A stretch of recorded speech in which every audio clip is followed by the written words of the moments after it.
Hey folks, how's it going? Welcome back to the channel, and welcome back to our weekly Isekai Quartet discussion video, and today we are here to talk all about Episode 8, Challenge Part-Time Job. But before we get into the video proper, I do, as always, have to give a big thank you to those of you who shared last week's video over on Twitter. At BubbleLubber and at Sirius9752. Thank you two so much for sharing last week's video over on Twitter, and if you too would like to have your name shouted out in next week's Isekai Quartet video, then be sure to share this video around on the internet, and then tag me at JoJo Talks Too Much over on Twitter, and I will be sure to shout your name out in next week's video. Okay, so getting into this week's episode, it's another relatively simple episode. I do think that the last few episodes haven't been Isekai Quartet at its A game, which is too bad. I think we peaked with the Valentine's Day episode. That was honestly, and in fairness, a difficult episode to top. It really did kind of match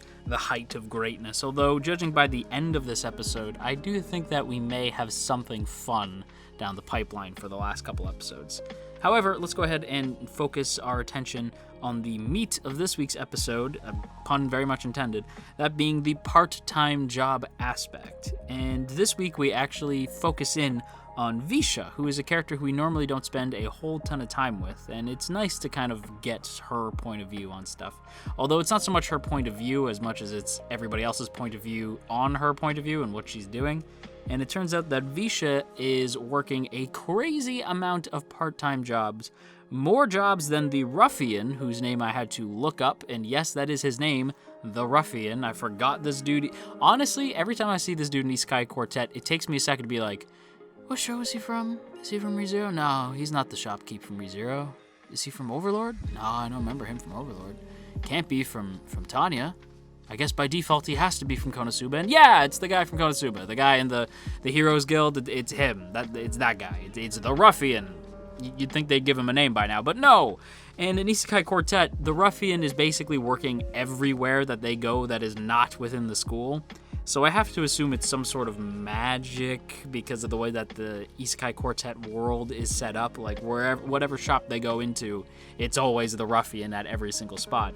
And the only person who can possibly outwork the ruffian is Visha herself, because our girl is working as many part-time jobs as she can. And why is she doing that? Why? To get into the secret menu. What a noble cause that is. Apparently, the school has a secret menu. It's basically not even really a menu. It's just one item that's like, what was it, like $30,000, like $300 in conversion?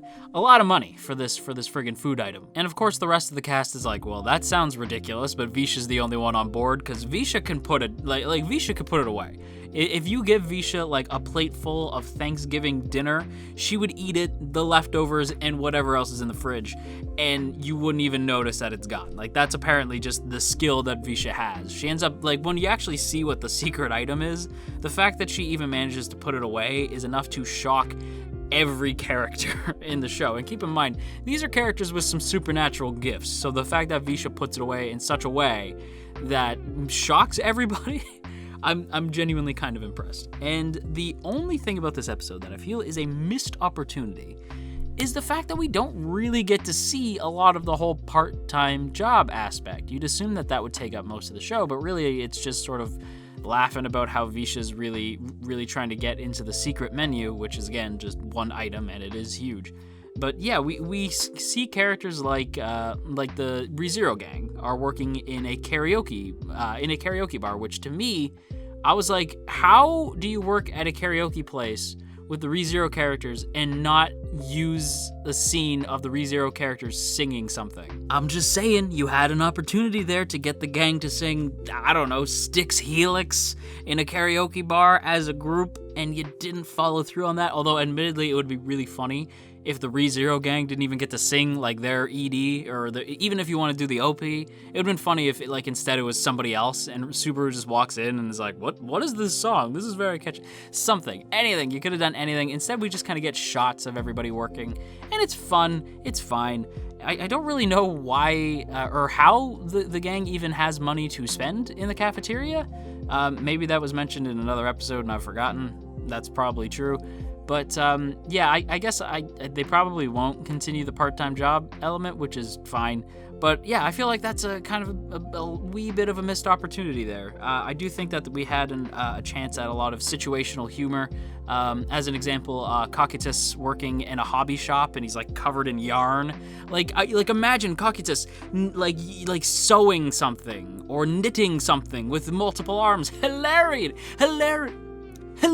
would ensue, but nah, we kind of skip past that. And in fairness, like maybe they'll do that later. Who knows? I would like to see it at the very least. And we do end the episode with, again, a hint that there might be something bigger down the pipeline, as it turns out that the Destroyer has reawakened. If you don't remember what the Destroyer is, it's the big spider robot from the end of last season, and it's also from Konosuba, if you don't remember that.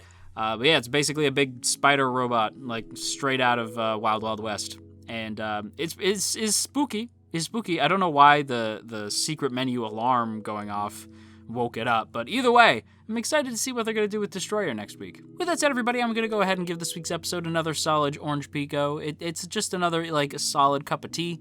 Nothing to really write home about, but nothing to dismiss out of hand either. And with that said, that is a wrap on today's video, so I hope you guys enjoyed. If you did, then go ahead and hit that like button, maybe even consider sharing the video around on the internet, and go ahead and hit that subscribe button if you want to stick around and see more content from me. And if you do, be sure to click on that bell icon so that you'll know immediately when a new video of mine comes out, and if you want to go above and beyond, then consider checking out our Teespring store and grabbing yourself a mug, or checking out our Patreon page, which really helps support the channel. And speaking of our Patreon page, I want to give a big thank you to those of you who support the channel over on Patreon. Andrew W., Calvin A., Crowbar of Irony, Daniel G., Digger the Fox, Emily, Ionos, Urza, Ginkotaku, Godzilla Fan, No For Nothing, Maria Teresa, Marshall B., Mirth Mouser, Cell, Shadow Creative, Stephen G., Sakochi, Tristan G., and Veridin. A huge thank you to all of you who support this channel over on Patreon, and if you too would like to join the T Squadron, then be sure to check out the link in the description to check out our Patreon page and get access to our Patreon exclusive Discord for as little as $1 a month. And with all that said, I want to once again thank you guys so much for watching. I hope you have an awesome day, and if you are feeling stressed out today, then you go have yourself a warm cup of tea, and I will talk to you all again real soon.